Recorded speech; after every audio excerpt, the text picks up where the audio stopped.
Dans l'épisode du jour, Tesla atomise la concurrence avec sa baisse de tarifs. Le chinois BYD ziote aussi sur l'Indonésie pour sa prochaine gigafactory de batteries. Et le petit français No Smoke devient Kate. Bienvenue dans le monde d'Elon.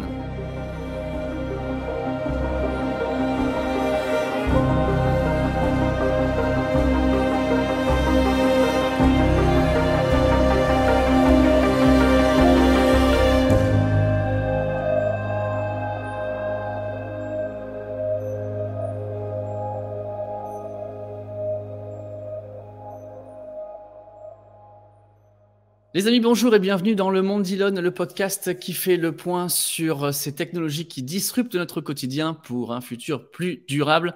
Aujourd'hui, comme d'habitude, je suis avec notre ami Mathias. Hello. Hello Jérémy, hello tout le monde, comment ça va? Ça va très très bien, content de te retrouver cette nouvelle semaine. Comment s'est passée la semaine? Plein d'actu? Plein d'actu, très chargé, et on va en parler aujourd'hui finalement. Ouais, puisque dans ce podcast, on parle donc de toutes ces technologies qui sont en relation avec l'écosystème dont on aime bien parler, la voiture électrique, le développement durable, le spatial aussi, tout ce qui touche à Elon Musk, à ses entreprises. Je pense qu'on est à peu près le seul podcast à faire ce bilan.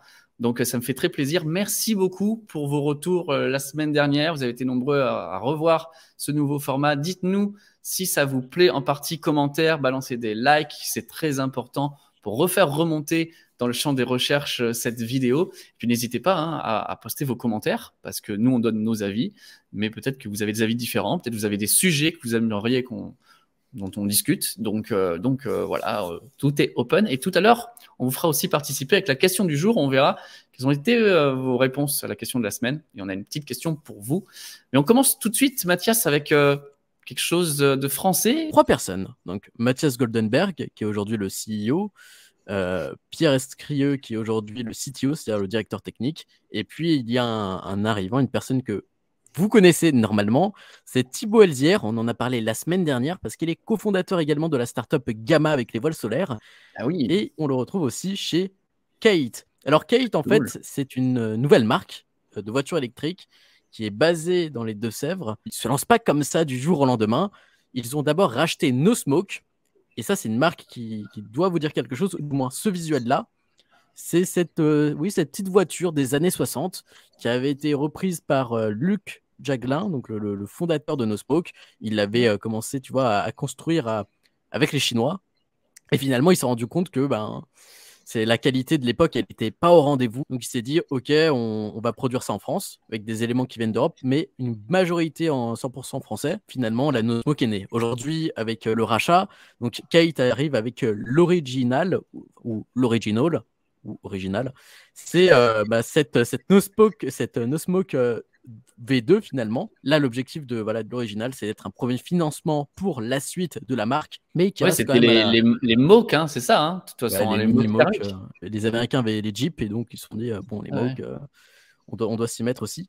Et finalement, aujourd'hui, ils arrivent avec. Bon, avant, il y avait des batteries avec du plomb, donc une ancienne technologie.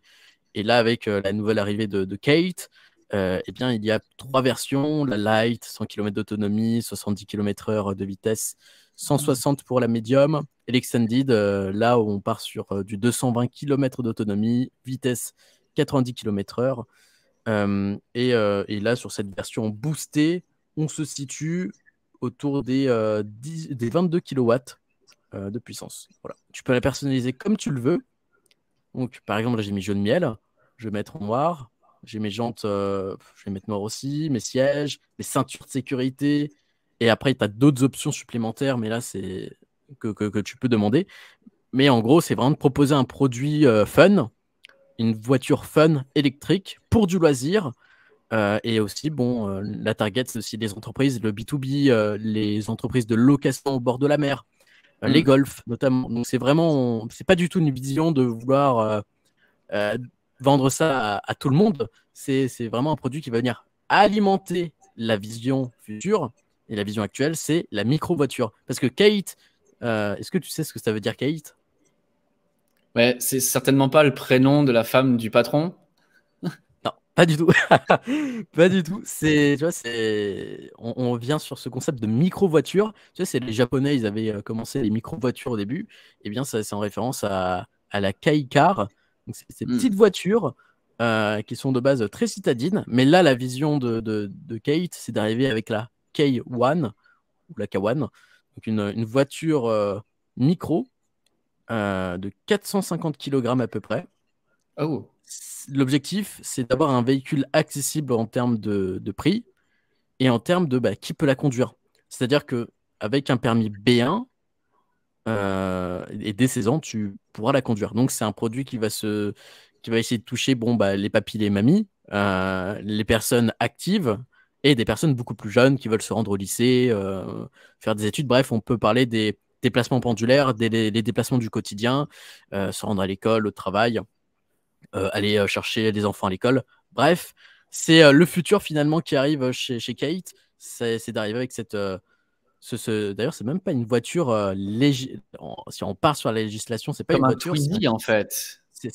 Ben là, ça sera un petit peu Quad plus grand quand même. électrique. Ouais, c'est plus grand, mais c'est dans la même classification. Non, parce que là, on est sur un quadricycle lourd et c'est du L7E. Ah, Donc, le quadricycle d'accord. lourd, c'est pour ça que ça permet d'avoir tu vois, ce permis B1 et cette Hmm, accessibilité dès 16 ans. L'objectif, c'est pas d'avoir de la performance pure, de pouvoir hmm. dépasser la modèle Plaid, par exemple, la S-Plaid. Et même l'enjeu avec ces K1, c'est pas d'avoir vraiment une full urbaine. Tu as une autonomie qui te permet de te rendre au travail depuis ta campagne et d'aller en ville, notamment dans le Hmm. centre-ville. L'autonomie, on serait autour des 200 km. Ça serait en dessous des 15 000 euros Oh, de prix. j'aimerais bien L'objectif, l'essayer, c'est moi, un truc pareil. Ouais, c'est moi joli, en tout aussi, cas. moi On aussi, n'a pas j'attends vu en ça. entier, on a fait le teaser. Hein. L'objectif, tu vois, c'est la première livraison en 2024. Et puis Ok. l'annonce, la présentation est prévue pour, juste ici, c'est marqué l'été 2023. Toutes les personnes qui ont travaillé chez No Smoke au début, elles sont encore présentes et elles ont toute cette expertise, les infrastructures, les connaissances, et ça permet de commencer avec des bases déjà assez solides. Et tu sais, il y avait cette théorie, parce qu'au départ, les premières voitures électriques faisaient 110 km. Hein. La première Leaf que j'ai eue, c'était 130 km. Et pourtant, ça marchait pas. Les gens ne passaient pas à la voiture électrique parce qu'ils considéraient qu'il n'y avait pas assez d'autonomie. L'autonomie était le point central. Puis c'est vrai qu'elle coûtait 35 000 euros, 37 000 euros. Et une théorie qui a été de dire on va courir à l'autonomie pour démocratiser la voiture électrique, montrer qu'elle fonctionne, montrer que ça a un véritable intérêt. Et quand les gens seront OK pour la voiture électrique, à ce moment-là, la course à l'autonomie va redescendre et réémergeront des petites voitures citadines avec l'autonomie qu'avaient les toutes premières voitures électriques, mais à prix bien plus bas. Alors, j'ai l'impression que c'est en train de se faire, tu vois. De toute façon, on le voit au Japon, je crois que c'est à peu près 60% du parc où c'est des micro voitures. Quand tu as une voiture qui a la taille je sais pas, d'un SUV et qui a une batterie de 120 km d'autonomie, psychologiquement, mentalement, tu te dis, ouais, il y a un truc qui déconne. Mais si ton véhicule, il est petit, il a une batterie avec une autonomie importante qui te suffit, ou même qui décroche tout, c'est sûr que ça passe Mmh. mieux du côté de l'image et de ce que tu te Ouais, dis ouais, c'est autour de la vrai. voiture. Ouais. Et puis là, il y a un débat sur l'inflation, les prix des voitures électriques et qui augmentent, même si on va en voir, il a sacrément baissé si vous prenez une Tesla. Mais ça permet aux gens qui n'ont pas trop les moyens et qui ont juste besoin d'une voiture pour aller d'un point A à un point B, en fait, de pouvoir accéder à des voitures électriques à bas coût et de ne pas se retrouver exclus des centres urbains quand les critères, les vignettes critères seront passés à la critère 1 ou critère 0. Bah écoute, moi je voulais vraiment qu'on parle de ça aujourd'hui parce que c'est bien aussi de faire le point, de prendre le temps de discuter d'une entreprise française qui se lance, qui a l'air d'y aller vraiment. On verra comment ça va évoluer. Hein. Il y a beaucoup qui ont essayé, il y en a beaucoup qui ont échoué. Moi maintenant, je voudrais qu'on discute de cette histoire qui a fait le méga buzz sur la planète électrique, la planète Tesla depuis une semaine. C'est cette baisse de tarifs, baisse cataclysmique. Comme on disait tout à l'heure, je pense que chez les autres constructeurs, ils ont dû se réveiller avec un mal de crâne, un mal de bulbe énorme, parce que Tesla a non seulement baissé ses tarifs, mais a quasiment explosé la concurrence en bénéficiant du coup du bonus écologique qui va avec. Donc, on va faire le point sur tout ça ici.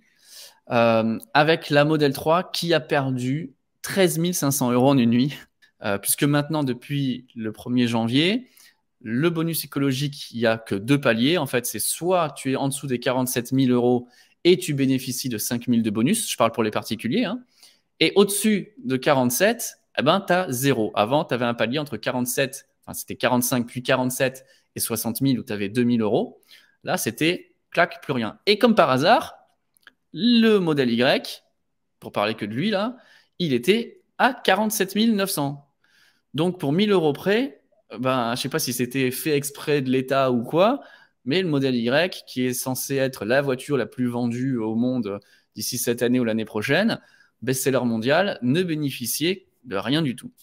On va revenir au modèle Y, mais le modèle 3 avait vu son tarif augmenter largement l'année dernière. On était à 53 000 €, tu vois, 53 500 €. Et là, ils sont passés à 44 900. Et donc, de 44 900, tu enlèves encore 5 000 et tu l'as fait passer à 39 990 €. Beaucoup de gens pensent qu'une Tesla, ça vaut encore 100 000 €. Là, ça vaut moins de 40 000. Est-ce qu'on n'a pas atteint là un point où personne ne peut lutter face à Tesla, à ton avis? Je pense que là, on sait où Tesla l'avance. C'est pas forcément la conduite autonome finalement, parce que maintenant on le sait que partout dans le globe, Chine notamment, ça se développe en masse et il y a des personnes, des gros groupes extrêmement puissants qui travaillent sur ça. Puis c'est l'industrialisation où Tesla a pris de l'avance sur la partie électrique avec les batteries 4680 notamment. C'est positif pour l'industrie, je pense, c'est certain. Parce que à chaque fois que Tesla fait un truc, au moins tu as toujours ce challenge pour les autres de dire ok, merde, on peut pas se reposer sur nos acquis, on doit se bouger. Et c'est ça comme ça qu'on fait avancer le secteur, que ce soit même le secteur spatial avec SpaceX, où il y a des concurrents, bah, ils doivent se développer, aller chercher plus loin. C'est toujours cette même perspective où c'est une bonne chose, mais dans le présent, pour un constructeur, c'est un constructeur comme Renault ou Renault, c'est pas la plus bonne, la plus bonne nouvelle. Ça va pas être la joie pour certains. Alors moi, j'ai eu déjà de sûr une personne qui m'a contacté en me disant j'annule ma Renault Mégane E-Tech et je vais passer sur une Tesla. Donc bon, c'en est qu'un, mais c'en est déjà un. Je pense qu'il ne doit pas être le seul. Et tu vois, si on bascule maintenant par rapport au modèle Y, puisqu'il a 46 990, et ça déclenche le bonus. Pourquoi est-ce qu'ils font ça? Ce que dit Tesla officiellement, c'est on a rationalisé nos coûts, on a baissé nos coûts, on voit que l'inflation sur certains composants se calme, donc maintenant on peut baisser nos prix. Et il y a toute une partie des gens qui disent non, ils ont baissé les prix parce qu'il n'y a plus personne qui veut de Tesla, plus personne en achète. Regardez, ils avaient plein de stocks en fin d'année, donc ils sont obligés de faire ça, sinon ils vont à la banqueroute, ils sont trop chers. T'en penses quoi? Je pense que c'est maîtrisé. J'ai laissé une porte il y a déjà plusieurs mois, plusieurs années autour du podcast où je disais oui, mais en fait, la Tesla aujourd'hui, c'est votre téléphone. Xiaomi qui coupe les prix. Là où elle va se faire du fric, c'est pas l'hardware, c'est le software, c'est la récolte de données. Et la récolte de données, c'est pas forcément les données privées. C'est ce que la voiture va récolter sur son environnement. Et aujourd'hui, il y a tellement d'entreprises, tellement de business, d'IoT, d'objets connectés, que la moindre image que la voiture peut capturer, la moindre accélération, ça peut être revendu à d'autres business. Donc forcément, si tu veux démocratiser la voiture électrique et que tu as un business viable hormis l'hardware, c'est toujours très intéressant de multiplier tes utilisateurs pour faire plus de fric sans avoir d'autres acquisitions à côté. On n'a pas la réponse tout de suite de ce qu'ils ont vraiment voulu faire. Est-ce qu'ils ont peur de la concurrence asiatique? Est-ce qu'ils n'ont plus personne qui voulait en acheter beaucoup de stocks et que du coup ils sont obligés de baisser les prix? Est-ce qu'ils étaient au bord du précipice de niveau commande, sachant qu'ils produisent énormément mais qu'il n'y a plus de commandes? On ne sait pas. Ou est-ce que vraiment ils ont la capacité de le faire parce qu'ils ont baissé les prix? Ce qui va donner la réponse, selon moi, c'est, on va aller là, tu vois, ça c'est la marge juste de la branche auto chez Tesla. On est aux alentours des 30%. Là, on était 27, tu vois, sur les 2 derniers trimestres. Soit ça reste aux alentours de 27-30, et ça veut dire qu'effectivement, oui, Tesla m'étonne pas qu'ils ont baissé leurs coûts et qu'ils maintiennent les marges. Soit on voit la marge se restreindre, Et là, ça veut dire qu'effectivement, il y avait une baisse de demande et qu'ils ont été obligés de rogner sur la marge, rogner sur leur prix pour faire du volume. Soit parce qu'ils ne s'en sortaient pas, soit parce qu'ils se disent, OK, on va casser les prix parce qu'il y a la concurrence chinoise qui arrive, tout ça. Donc, ils avaient un petit peu peur. Donc, on va voir à quel point c'est maîtrisé tout ça, tu vois. Surtout que là, quand on y repense, la concurrence chinoise, elle fait peur. NIO, surtout. Parce que la voiture NIO, enfin les NIO, par exemple, elles sont très personnalisées. Elle est personnifiée, la voiture, avec le petit assistant. Ouais. Le battery swap qui a été montré en Europe déjà. Qui marche. Et qui marche en Tesla plus. l'a arrêté. Le service center, tous ces points d'expérience un petit peu partout de NIO, où c'est pas juste j'ai un problème sur ma voiture, il y a un petit peu comme Ikea, tu peux bouffer, tu peux te divertir, un vrai centre de la communauté. Et je pense que c'est peut-être que ça où Tesla se dit, ah, on a créé une communauté, mais elle s'est un petit peu divisée de partout. Parce que là, pour faire pipi à ton superchargeur, des fois, c'est difficile là, parce que oui, l'hôtel n'est plus d'accord avec les contrats. Alors que là, c'est OK, c'est NIO, c'est un centre NIO. Et on n'est pas dans la location de batterie à la Renault où en fait ça t'apportait rien de louer la batterie, tu vois. Bon, c'était un peu moins cher, mais en fait, par rapport au service rendu, que ça n'avait pas trop d'intérêt. Mais là, oui, sur une voiture qui fait 500 km, de pouvoir faire du battery swap, là, je trouve que ça a de l'intérêt. Ça va être très intéressant. Mais tu vois, pour moi, encore une fois, c'est ce graphe-là qui va nous dire on sera dans 3 mois. On sera dans 3 mois, on aura une première idée de ce qui se passe. On parlait la semaine dernière, tu vois, de l'Indonésie, Tesla, on en avait déjà parlé beaucoup de fois. Et finalement, selon les sources de Reuters, ça a l'air d'avancer. Sauf que en plus que ça soit Tesla, il y a BYD Group qui est dans l'affaire. C'est-à-dire que, eh bien ouais, l'Indonésie commence à devenir le Graal, ouais, l'Eldorado, du nickel, parce que le nickel, on a vu que c'était la ressource importante pour les batteries de demain. Et ce n'est plus le cobalt comme on l'avait c'est encore le cas pour certaines technologies, mais c'est vrai que le cobalt, du coup, est mis de côté, mais on a le nickel qui se met en place. Et donc, le gouvernement indonésien, il se dit business. Bah ouais, parce qu'il demande quoi? Implantation d'usines, création d'emplois, finalement, ça va soutenir leur économie. Et là, on voit bien que tu as déjà Hyundai qui a lancé en mars dernier sa première usine d'assemblage de voitures électriques. Donc, en fait, c'est la plupart des constructeurs asiatiques savent que l'Indonésie, c'est un point important, et Tesla se dit ouais, mais nous aussi, on en a besoin du nickel. Et ça, on le sait depuis longtemps. Mais voilà, c'est un petit peu ce duel, cette course au nickel. T'as le gâteau qui est en train de croître, et chacun maintenant est en train de prendre sa part du gâteau, tu vois.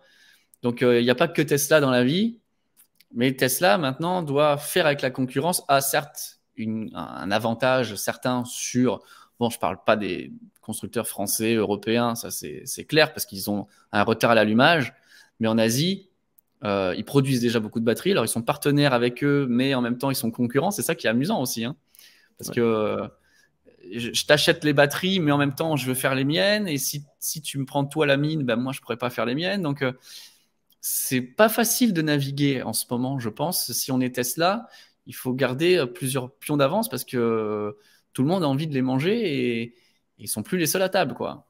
Avant de voir la suite, on va partir sur la question de la semaine. D'abord, votre réponse de la semaine. Avec la question qu'on vous avait posée, alors attention, parce que on a le nombre de votants, c'est le chiffre du diable. Je ne sais pas si ça veut dire quelque chose, mais on a 666 votes. La question, c'était est-ce que vous pensez que Tesla va passer la barre des 2 millions de ventes en 2023 ? On est à 1,3 million cette année. Réponse sans trop de problèmes. 76% pensent que oui et 24% pensent que non. Est-ce que ça t'étonne, ce chiffre ? Non, ça m'étonne pas. Ça m'étonne pas parce qu'on est toujours sur cette lancée de voir toujours plus grand les choses. Donc, je suis pas étonné du résultat, mais faut toujours faire attention. Il y a toujours quelque chose qui peut arriver, une baisse de production, on ne sait pas. Et même géopolitiquement, si sur la géopolitique, tout peut basculer. Ouais, il y a toujours un risque. Mais bon, ça nous donne un bon avis. On va rester sur Tesla dans la question de la semaine. À votre avis, pourquoi est-ce que Tesla a fait cette baisse de coûts? Parce qu'ils arrivent à maîtriser les coûts. 2, ils ont une baisse de demande. 3, ils anticipent la concurrence chinoise. Ou 4, un petit peu tout ça à la fois, quoi. Donc, vous pouvez d'ores et déjà aller répondre à la question et sur la partie communauté de la chaîne et on verra ce que vous en pensez. Est-ce qu'il y a quelque chose qui sort de là, sort du lot, ou est-ce que ça va être un petit peu des trois? Moi, je me demande si les gens vont pas répondre un petit peu des trois. En tout cas, moi, je mettrais ça. Je réponds la même chose. Je voudrais parler de Renault aujourd'hui parce que j'ai vu une news super intéressante et qui m'a fait, tu sais, le yo-yo émotionnel. J'ai fait waouh, j'étais trop hypé et j'ai lu la fin de l'article. J'étais ultra dégoûté.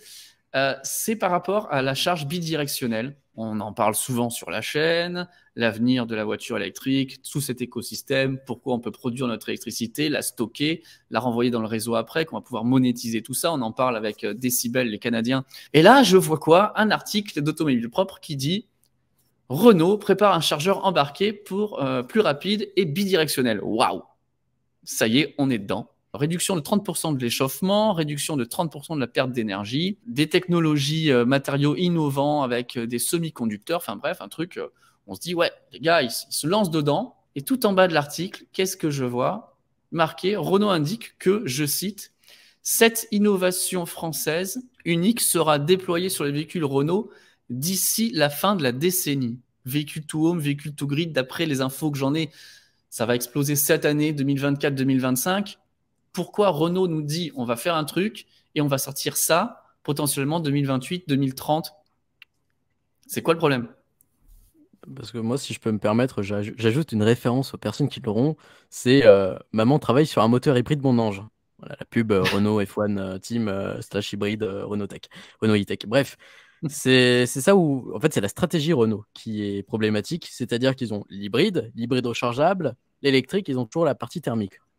Sauf que à un moment, quand tu es Volkswagen, par exemple, le groupe, eux, on a compris l'optique, c'est l'électrique. Ouais. Ça, on l'a compris. On l'a vu avec toutes les ZAID qui sortent, qui sont annoncées.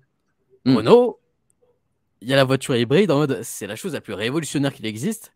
Et ils disent, ah ouais, mais l'électrique, oh, flemme de le faire. Et puis, bon, on peut aller chez les Japonais ou là, Toyota, on oublie.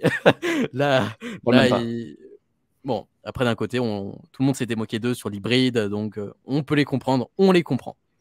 Ça, c'est sûr, on peut les comprendre. Mais Renault, ils sont un petit peu perdus, ils savent pas quoi faire. Donc, moi, je pense que c'est pour ça qu'ils se disent, est-ce qu'on assume de passer à l'électrique, full l'électrique, ou on reste quand même sur cet hybride rechargeable et ce côté hybride?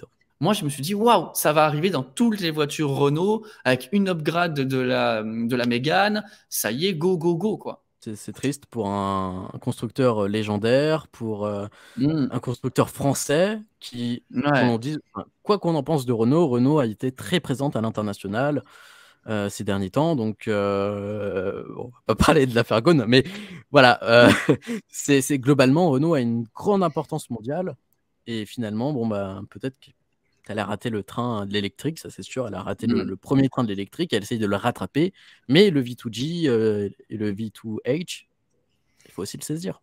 Mais ça, c'est dommage. Enfin, c'est triste. Enfin, c'est pas une critique, tu vois, c'est juste, je suis triste, ça me fait de la peine. Ouais, moi aussi. On va sortir un petit peu de la voiture pour aller lever la tête vers les étoiles. Il y a eu un lancement SpaceX.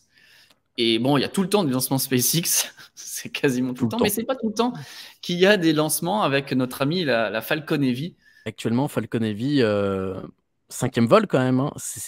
On peut dire que c'est quand même un échec commercial parce que Falcon Heavy, c'est pas une fusée commerciale.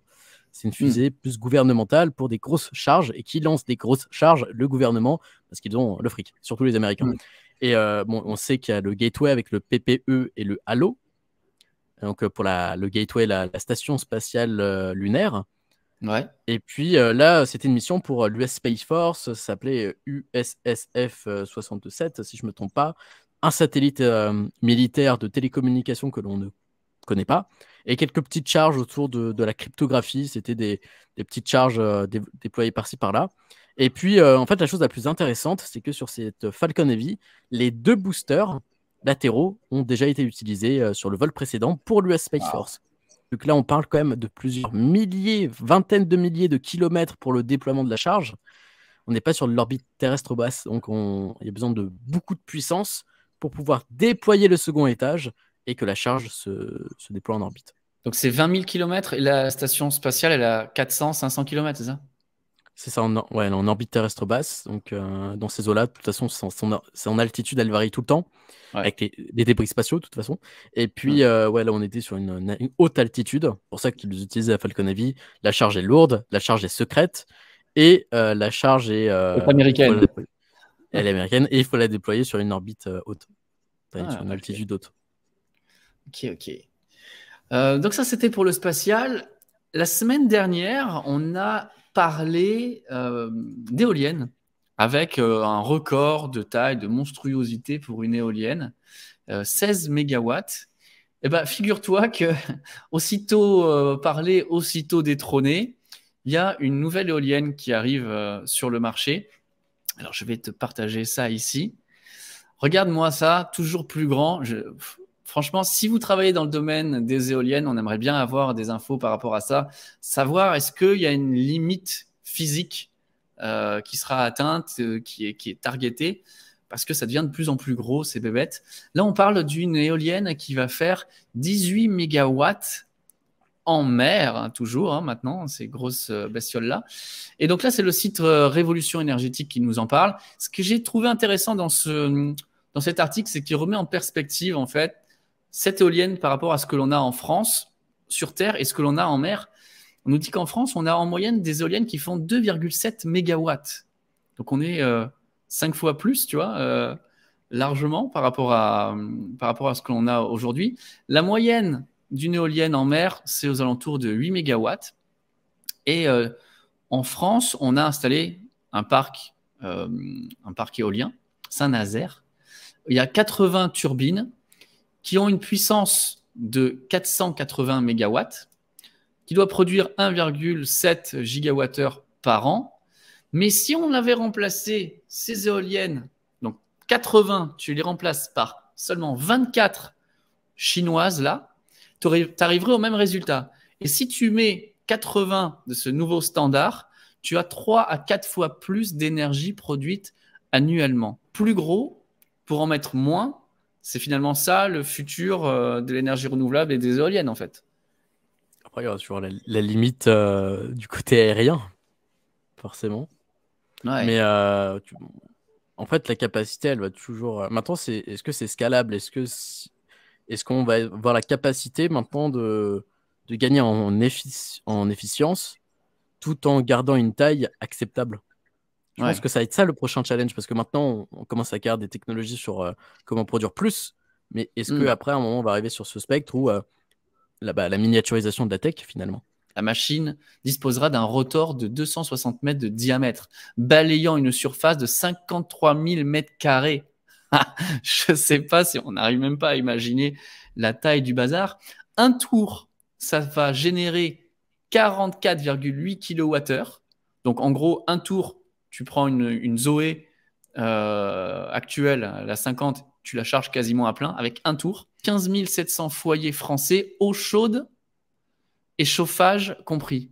On gagne en efficience, en efficacité, non seulement parce qu'elles sont en mer, parce qu'elles sont plus hautes, et parce qu'une éolienne permet de remplacer 3, 4 anciens formats. On ne sait pas quand est-ce qu'il va être mis en route, mais tu sais, les trucs chinois, en général, ils ne présentent pas, comme Renault, on disait tout à l'heure, ça sortira à la fin de la décennie. Hein, à mon avis, s'ils en parlent, c'est que ça ne va pas tarder à arriver. De toute façon, les Chinois, ils ont cette force industrielle qui s'est développée ces dernières années, hein, puisqu'ils ont volontairement, le gouvernement a lancé une inflation sur sa propre devise. Donc, c'est pour ça qu'on a eu cette industrialisation chinoise.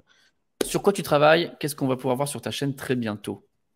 Eh bien, normalement, le jour où sort ce podcast, je sors un podcast aussi sur Destination Mars, où j'ai enregistré avec, j'accueille des invités, des cofondateurs d'entreprises. Et là, c'est Gauthier Bory, cofondateur de Ride Space, une startup française qui s'engage à vouloir démocratiser l'accès à l'espace, mais plus sur le côté business et moins sur le côté technique. Donc, c'est un petit peu le Tinder du spatial où vous allez découvrir comment ça se passe, les négociations commerciales ou les futures négociations commerciales entre SpaceX et un opérateur ou Arianespace avec un Thales Alenia Space, par exemple. Thales qui sont à 5 minutes de chez moi en voiture. Et qui ont d'ailleurs qui vont bientôt avoir un satellite fabriqué par eux qui va être lancé sur Falcon 9 très bientôt pour une entreprise espagnole. Et ça a décollé depuis l'aéroport de Nice la semaine dernière. Ah, bah tu vois, je vois souvent, moi, le portail ouvert avec les caissons, tu sais, c'est des caissons pas étanches, mais des caissons pressurisés qui font la navette. Et je les vois de temps en temps, ces caissons-là. Et d'ailleurs, on peut aller visiter Thales. Moi, j'ai allé plusieurs fois visiter l'usine, voir comment c'est fait, comment ils fabriquent un satellite de zéro au moment où il part. Et c'est super intéressant à voir ça. J'ai très hâte d'écouter ce podcast. On en reparlera la semaine prochaine, du coup. Yes, avec plaisir. Bon, bah c'est tout pour cette vidéo cette semaine, pour ce podcast. Merci de l'avoir écouté. Merci encore une fois, Mathias, d'avoir été là. N'hésitez pas à balancer tous vos avis en commentaire. C'est très important de pouvoir partager. C'est un podcast d'échange. Moi, j'échange ici avec Mathias, mais on a envie de pouvoir échanger avec vous aussi en section commentaires. Si vous avez des news qui sont passées, si vous avez des choses intéressantes que vous aimeriez qu'on débatte sur le podcast, c'est avec grand plaisir. N'hésitez pas à aller répondre à la question de la semaine. Et nous, on se retrouve la semaine prochaine. À vite.